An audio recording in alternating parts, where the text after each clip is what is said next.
আল্লাহ ওয়াদা করছেন উদউনি, তোমরা আমার কাছে দোয়া করো, আস্তাজিব লাকুম, আমি দোয়া কবুল করব। আর ইবলিস আপনাকে বলতেছে না না, তুমি গুনাহগার মানুষ, নামাজের ঠিক নাই, রোজার ঠিক নাই, তোমার দোয়া আল্লাহ কবুল করবে? যদি মনে হয় যে না আমরা তো গুনাহগার মানুষ, আমাদের দোয়া কি কবুল হবে, তাহলে বুঝতে হবে এটা ইবলিস আমাদেরকে দোয়া থেকে বঞ্চিত রাখার জন্য নেক্সট সুরতে ধোঁকা দিচ্ছে।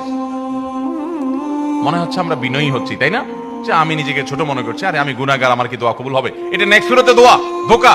এই জন্য আমাদের দ্বারা দোয়া করা হয় না। ভাইরা আমার, ইবলিসই আমরা শুনবো না। দোয়ার মাধ্যমে বান্দা লাভবান হয়, লাভবান হয়, লাভবান হয়।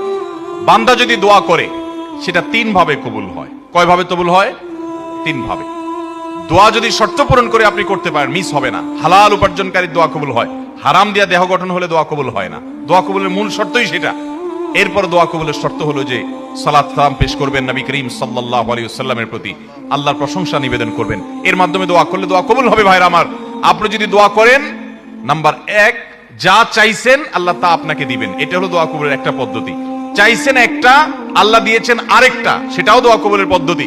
আপনি মনে করতেছেন যে আমার এই মুহূর্তে পানি হইলে মনে হয় লাভ হবে, আল্লাহ তাআলা আপনাকে হয়তো পানি না দিয়ে আরেকটা দিয়েছেন, যেটা আপনার এর চেয়ে বেশি ইম্পর্টেন্ট, আপনি নিজে জানেনও না সেটা।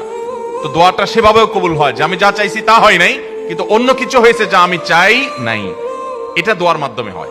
তৃতীয়ত, বান্দার দোয়া কখনো কখনো আল্লাহ দুনিয়াতে কিছুই দেন না দোয়ার বিনিময়। আল্লাহর কাছে চাইছে, আল্লাহ এটা দেন, আল্লাহ দেয় নাই, কিন্তু আখিরাতে আল্লাহ তাআলা তার জন্য সওয়াব রেখে দিয়েছেন। কারণ দোয়া বান্দার বৃথা যায় না।